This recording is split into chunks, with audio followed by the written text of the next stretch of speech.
Assalamualaikum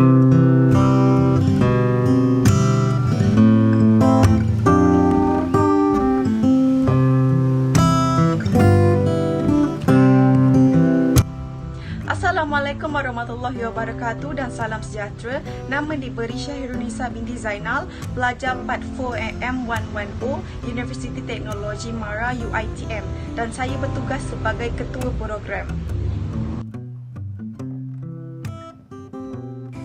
Assalamualaikum dan salam sejahtera. Nama saya Fadli Nur Syahidah binti Jono, pelajar semester 4 CS112 Universiti Teknologi MARA UiTM, dan saya bertugas sebagai tim promotion. Assalamualaikum warahmatullahi wabarakatuh dan salam sejahtera. Saya Nur Sofia Anissa binti Mak Fauzi, pelajar Part 4 CS112 di UiTM Cawangan Negeri Sembilan, Kampus Seremban, dan saya bertugas di tim promotion.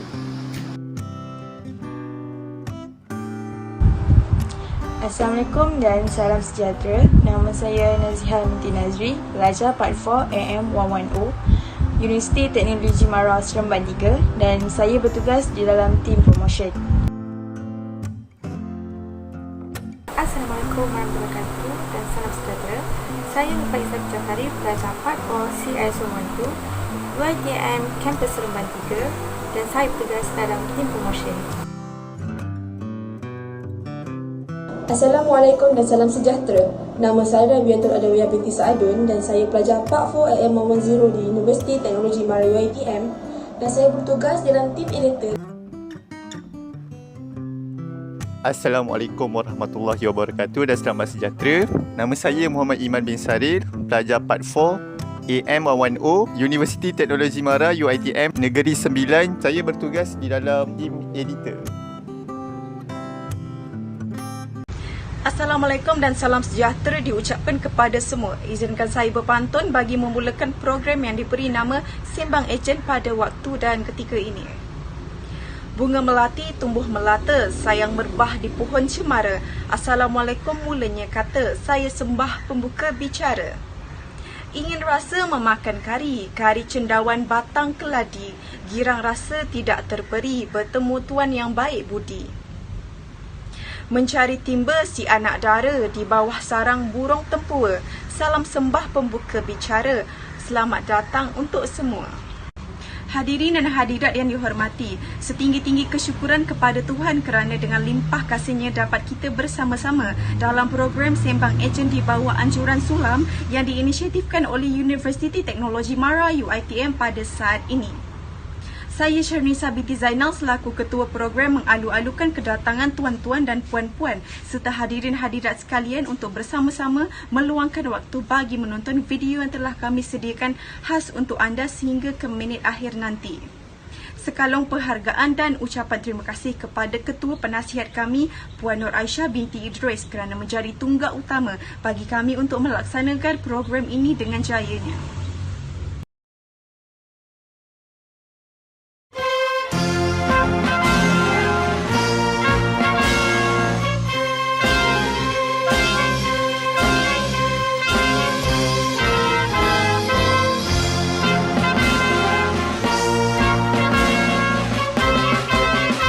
Bersatu kita warga UiTM, kita bangsa perkasa, taat dan setiaku untuk negara, penuh semangat wajar. Kita jangan mudah terlupa pengorbanan perjuangan anak bangsa.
Untuk pengetahuan hadirin sekalian, program Sembang Ejen ini adalah sebuah inisiatif bagi mereka terutamanya golongan belia untuk mendengar serta mengetahui panduan untuk menjadi seorang ejen sesuatu produk atau perkhidmatan supaya kekeliruan ataupun persoalan berkaitan susah ke nak jadi ejen, apa syarat nak jadi ejen dan boleh ke dapat income bila jadi ejen dapat dirungkaikan.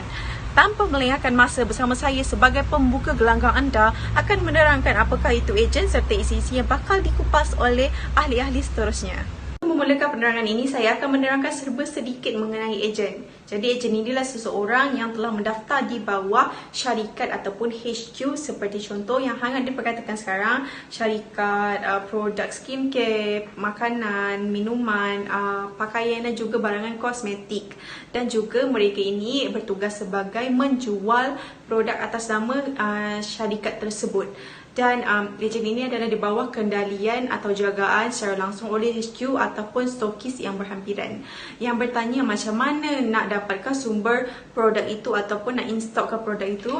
Seperti contoh untuk syarikat yang besar, contohnya produk tudung Fariha, sudah semestinya kat setiap negeri pun akan ada stokis-stokisnya sendiri. Jadi sebagai ejen, kalau kita nak installkan produk tudung tersebut, jadi kita akan membelinya daripada stokis. Okay. Untuk yang masih keliru lagi prosesnya ialah ejen kena beli produk tu daripada stokis sebagai stok. Kebiasaannya minimum dalam 10 set atau 10 pieces. Dan kelebihan ejen ini adalah HQ dah beri inisiatif harga produk yang akan diambil oleh ejen akan kurang daripada harga pasaran. Contohnya dia jadikan cerita, harga skincare syarikat ABC di pasaran adalah sebanyak RM50 untuk satu produk dan berbalik kepada ejen, harganya akan dikurangkan menjadi sekitar RM40 untuk satu produk. Dan juga ejen harus menjual produk itu dengan harga yang ditetapkan oleh HQ tanpa ada sebarang penambahan ataupun pengurangan.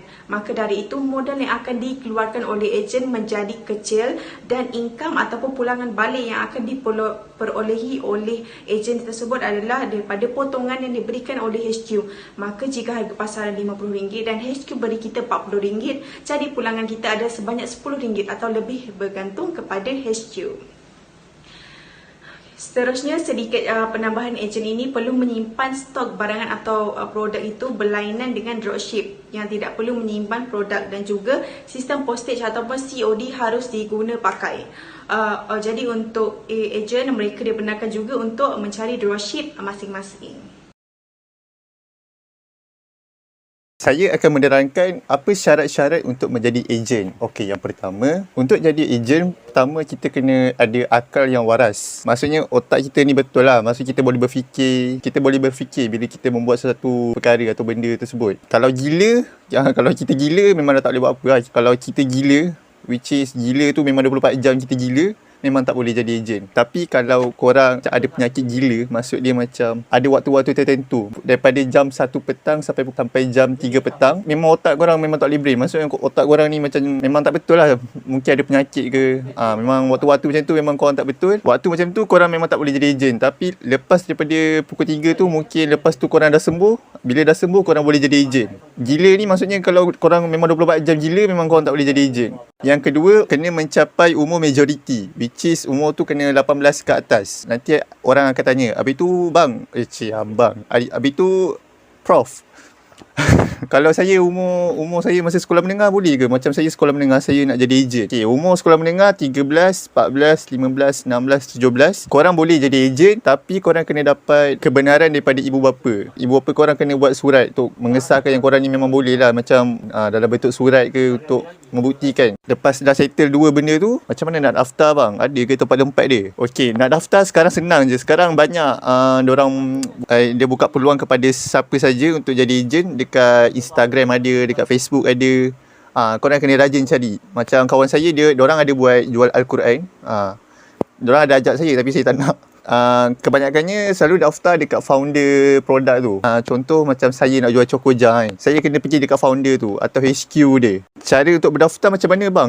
Macam mana? Kena tulis ke atau ada interview? Okey, cara daftar ni dia ikut pada pihak dorang lah. Cara dorang sendirilah. Ada separuh saya panggil dorang ni kepada tim lah. Separuh tim ni dorang akan just cakap je. Dorang cakap kita kena macam ni. Esok datang jadi ejen. Nanti dia bagi produk jual. Ada separuh dia suruh tulis dalam bentuk penulisan, writing. Dia suruh isi borang ke apa semua tu. Ada separuh kau just datang, dia dah tahu niat kau memang nak jual barang. Nanti dia bagi barang, kau jual je lah barang tu. Tapi jarang orang buat macam ni. Selalu orang akan buat lisan dan bertulis. Kira ada 3 lah. Pertama percakapan, lisan. Yang kedua bertulis. Yang ketiga melalui perbuatan. Okey, syarat yang kelima ni yang paling ramai tanya.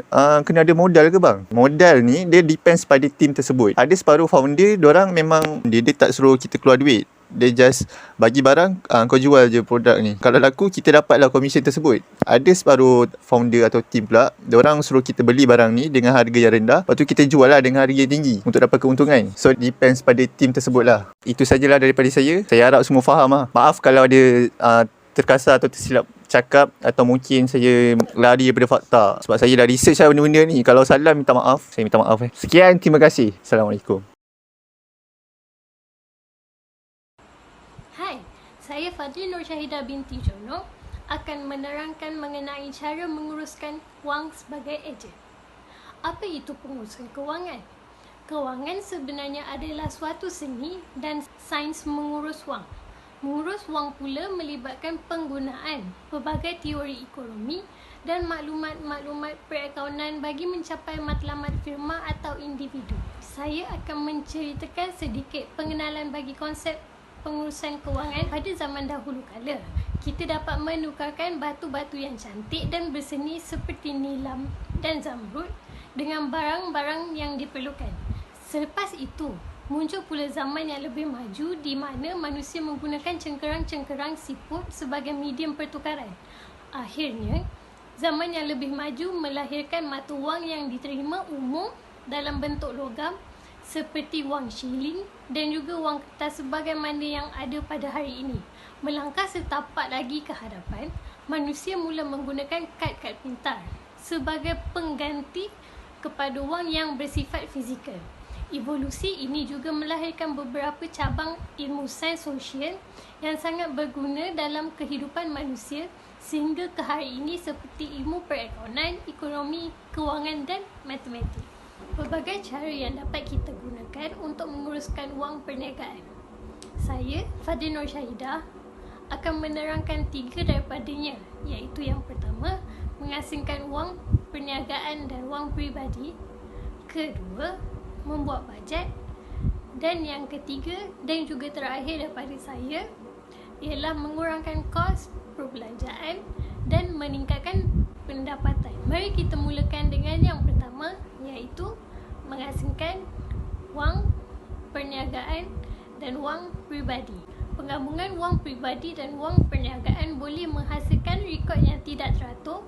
Hal ini kerana apabila seorang ejen mencampur adukkan wang peribadi dan wang perniagaan, ia akan menyebabkan kesukaran untuk merekod wang yang keluar masuk. Tambahan pula, berkemungkinan besar dia akan menggunakan duit perniagaan tersebut untuk kegunaan peribadi. Yang kedua, membuat bajet. Meluangkan sedikit waktu untuk membuat bajet untuk perniagaan kecil dapat memudahkan cara ejen menguruskan wang mereka. Hal ini dapat membantu ejen menetapkan matlamat perbelanjaan dan pendapatan mereka.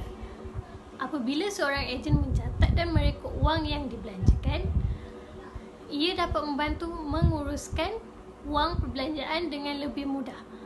Dengan membuat bajet juga dapat meramal jumlah pendapatan yang akan diterima oleh seorang ejen. Ketiga dan juga yang terakhir, memotong kos dan meningkatkan pendapatan. Sekiranya seorang ejen menghadapi kesukaran menguruskan wang perniagaan, terdapat satu cara yang boleh digunakan untuk mereka, iaitu dengan mengurangkan kos dan meningkatkan pendapatan. Pengurangan kos ini ialah dengan membuat tinjauan terlebih dahulu mengenai perbelanjaan. Ini dapat dilakukan dengan membuat perbezaan harga mengikut kawasan dan harga barangan semasa. Dengan cara ini, seseorang ejen tersebut dapat mengurangkan kos perbelanjaan.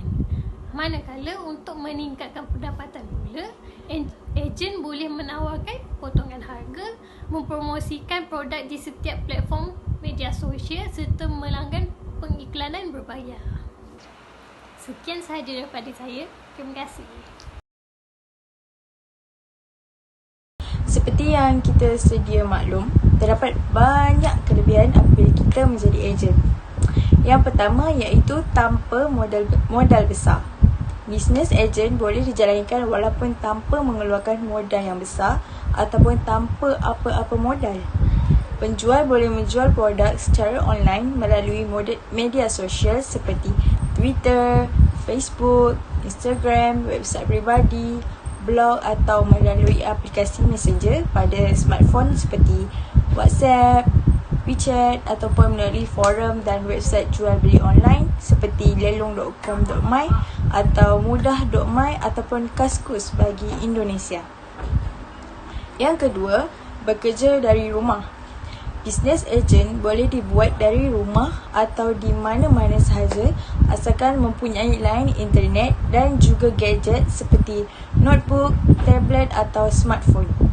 Hubungan dengan pihak supplier atau pelanggan tetap berjalan dengan baik secara online seperti melalui email, chatting, aplikasi messenger dan media sosial. Selain itu, menjadi ejen juga kita tiada risiko. Seorang ejen tak akan menanggung kerugian sekiranya barang tidak laku dijual. Ini kerana ejen hanya bertindak sebagai orang tengah antara pembeli dan supplier, dan jika tiada pembeli bermakna tiada risiko kerugian yang perlu ditanggung. Yang keempat adalah sangat praktikal. Sebagai seorang ejen, kita tidak perlu bersusah payah dalam memikirkan proses penyimpanan stok, packaging dan pembungkusan barang dan proses pengiriman barang kepada pembeli kerana semua proses tersebut adalah di bawah tanggungjawab supplier. Selain itu, kita juga tidak perlu memikirkan proses perencanaan bisnes yang cukup kompleks yang dilakukan oleh supplier. Yang kelima, tiada kos operasi. Tidak seperti bisnes konvensional yang memerlukan pembiayaan kos operasi yang cukup besar, bisnes ejen boleh dijalankan dengan kos operasi yang sangat minima ataupun langsung tanpa kos operasi. Kos operasi untuk perniagaan konvensional biasanya adalah merangkumi kos gaji pekerja, bil api dan air, sewa tapak atau kedai. Sedangkan bisnes ejen, kita hanya mengeluarkan kos yang sangat kecil iaitu kos talian internet. Kesimpulannya, ramai peniaga online telah berjaya menjana pendapatan hanya dengan menjadi ejen dropship. Anda juga boleh berjaya sekiranya anda dapat mencari lubuk ejen yang bagus. Malah, tidak mustahil anda boleh menjana pendapatan sehingga 4 angka hanya dengan bekerja di rumah. That's all from me, and I will pass this to the next presenter of my group. So, thank you. Dan saya akan menerangkan kepada anda semua tentang cabaran dalam menjadi ejen. Cabaran pertama adalah silap letak harga produk. Penetapan harga produk adalah elemen yang kritikal kepada seorang ejen. Kesilapan dalam strategi penetapan harga produk boleh menyebabkan ejen gagal dan seterusnya melumpuhkan bisnes. Jika harga produk diletakkan terlalu tinggi, ia akan menyebabkan produk sukar dijual, dan jika ia terlalu rendah, jualan produk mungkin akan laris namun pemilik produk tidak dapat mencapai keuntungan yang maksimal dan bisnes juga akan mengalami kerugian. Oleh sebab itu, harga produk perlu ditetapkan pada harga yang munasabah untuk pemilik produk, ejen dan pembeli. Harga yang munasabah adalah yang mengambil kira bukan sahaja kos produk dan margin keuntungan, tetapi juga harga pasaran, harga produk pesaing dan paling penting sekali, ia berpadan dengan persepsi pelanggan sasaran terhadap nilai produk tersebut. Cabaran yang kedua ialah struktur ejen yang kompleks. Struktur asal sistem ejen ialah HQ dan ejen. Pemilik produk berperanan sebagai HQ, manakala ejen pula mewakili HQ dalam mempromosi, menjana dan menguruskan transaksi jualan kepada pelanggan. Ejen boleh dibahagikan kepada dua kategori. Kategori yang pertama ialah ejen yang meluarkan modal untuk membeli produk pada kuantiti tertentu daripada HQ terlebih dahulu. Dengan kata lainnya, ejen perlu menyimpan stok produk dan menguruskan sendiri penghantaran produk kepada pelanggan. Yang kedua ialah ejen yang tidak perlu mengeluarkan modal langsung dan ejen ini hanya perlu mempromosi dan menjual produk sahaja. Penghantaran produk dilakukan oleh HQ dan ejen seperti ini dikenali sebagai dropshipper kerana mengamalkan konsep dropship. Cabaran yang ketiga ialah ejen newbie atau ejen baharu. Memulakan bisnes pada modal yang sangat rendah atau tiada modal langsung, ini adalah antara daya tarikan sistem ejen yang paling disukai ramai. Hanya dengan modal yang minimum, sesiapa saja boleh menjana pendapatan sampingan. Malahan, ada yang bekerja sepenuh masa sebagai ejen kepada sesuatu ataupun beberapa produk dan menjadikannya sebagai sumber pendapatan utama. Namun, ia juga mengundang kepada kemunculan ejen-ejen newbie. Apakah yang dimaksudkan dengan ejen newbie ini? Mereka adalah orang-orang yang tiada ataupun kurang pengetahuan tentang bisnes. Kebanyakan mereka tidak pernah melibatkan diri dalam apa jua jenis bisnes sebelum mendaftar menjadi ejen. Cabaran ejen yang keempat ialah tiada sistem pesanan produk yang teratur. Sistem ejen bukanlah model bisnes yang baru diperkenalkan. Sudah ramai pemilik produk yang menerapkan sistem ejen dalam bisnes mereka. Walaupun sudah sekian lama digunakan, masih ramai yang menggunakan cara manual untuk mengambil pesanan produk daripada ejen. Kebiasaannya, HQ akan melantik beberapa staf untuk menguruskan pesanan produk. Staf-staf ini akan mencatat setiap pesanan produk yang dibuat oleh ejen, sama ada ditulis di atas kertas, buku ataupun menggunakan perisian seperti Microsoft Excel. Cara ini membuka ruang kepada banyak kesilapan yang berpunca daripada human error. Risiko berlaku kesilapan akan meningkat apabila bilangan ejen semakin ramai kerana semakin banyak pesanan produk yang akan masuk. Cabaran ejen yang kelima ialah ejen tidak committed. Perkara menjadi biasa dalam amalan sistem ejen di mana terdapat ejen yang hanya membuat jualan pada waktu tertentu dan ada juga yang langsung tidak pernah membuat sebarang jualan dan tiada kurang juga yang berpaling tadah dan menjadi ejen kepada produk yang lain. Cabaran ejen yang keenam ialah masalah komunikasi. Struktur sistem ejen yang kompleks dan sistem pesanan produk yang tidak teratur adalah antara penyebab utama berlakunya masalah komunikasi di dalam sistem ejen. Apatah lagi, jika sistem ejen dijalankan secara manual dan disedia sepenuhnya oleh staf-staf di HQ. Maklumat yang HQ ingin sampaikan kepada para ejen melalui staf-staf yang dilantik tidak disampaikan secara tepat oleh para staf atau disalahfahami oleh para ejen. Terdapat juga situasi di mana ejen menanyakan soalan yang tidak sepatutnya berulang kali kepada HQ padahal semua maklumat sudah disediakan secara terperinci ataupun ejen yang banyak mengajukan pertanyaan kepada pihak yang salah. Cabaran ejen yang terakhir ialah tiada khidmat sokongan. Produk yang bagus, harga kompetitif, komisen yang menarik, SOP yang tersusun tidak akan dapat melahirkan ejen yang berprestasi tinggi dan komited sekiranya pengamal sistem ejen gagal menyediakan khidmat sokongan ejen yang terbaik. Khidmat sokongan ini terbagi kepada dua. Yang pertama ialah khidmat sokongan bisnes, yang kedua ialah khidmat sokongan ejen.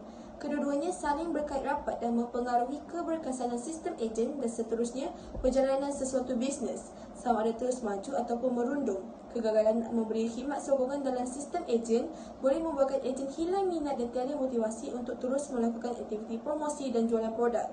Itu sahaja dari saya. Terima kasih.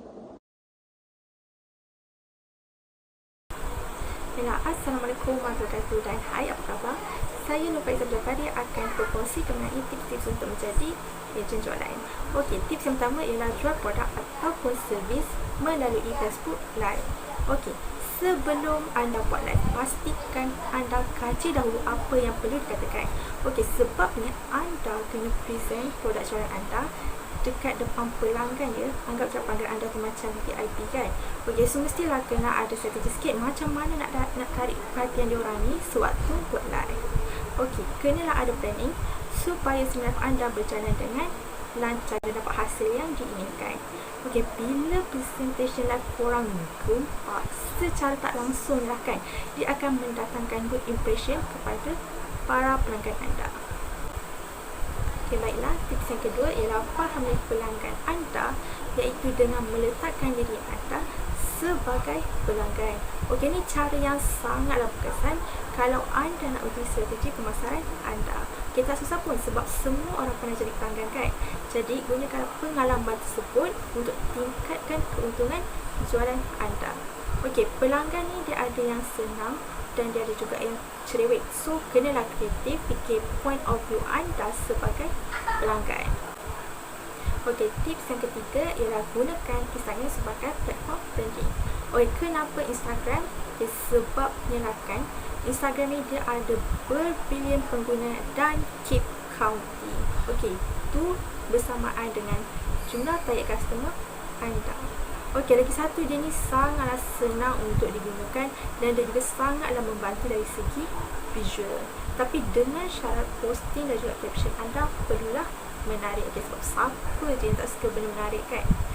Okey, anda juga boleh pakai ads untuk advertisekan produk dan servis anda. Kita letaklah dekat bio IG anda link supaya senang untuk pelanggan anda usah shopping website anda.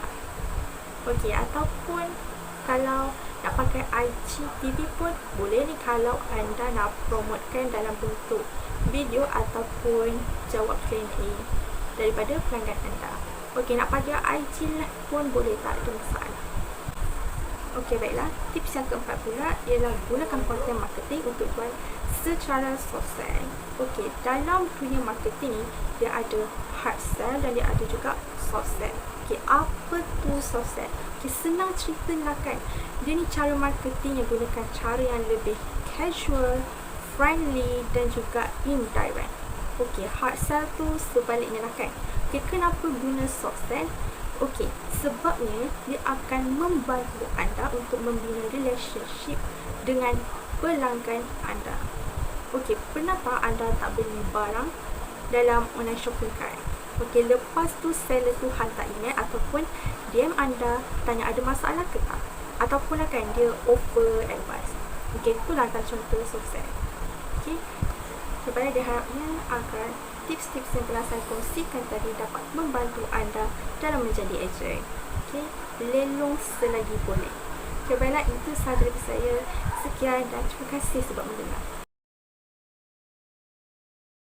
Seterusnya ialah perbezaan antara stokis, ejen dan dropship. Pertama sekali, stokis. Stokis ialah wakil HQ di setiap negeri dan mereka mempunyai modal yang besar untuk membeli stok, iaitu minimum 100 produk, dan mereka juga perlu mencari ejen untuk menjual produk. Seterusnya ialah ejen. Ejen mempunyai modal yang kecil untuk membeli produk, iaitu 10 produk minimum, dan mereka juga menjual produk menggunakan harga yang telah ditetapkan oleh stokis atau HQ. Akhir sekali, mereka perlu mencari dropship untuk menolong mereka menjual produk dan mempromosikan produk tersebut.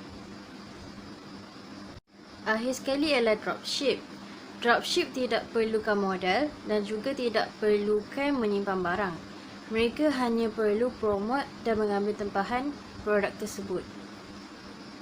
Packaging dan delivery dibuat oleh ejen. Madah diungkap, santun bitara, pantun dilantun, mengusik hati, salah dan silap tutur bicara, pohon diampun seikhlas hati. Jika ada waktu terluang dan tidak keberatan, diminta para hadirin hadirat sekalian bersama-sama mengisi Google Form ataupun borang maklum balas di ruangan description di bawah. Dan jika berbersah hati, bolehlah klik tombol like di bawah sebagai tanda sokongan anda untuk kami, pelajar Universiti Teknologi Mara UiTM.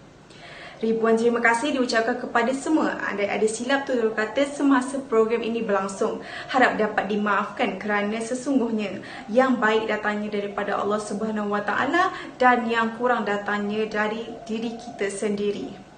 Akhir kata, tanam sirih dalam taman, gali lubang tepi perigi. Terima kasih hadirin budiman, lain kali bersua lagi.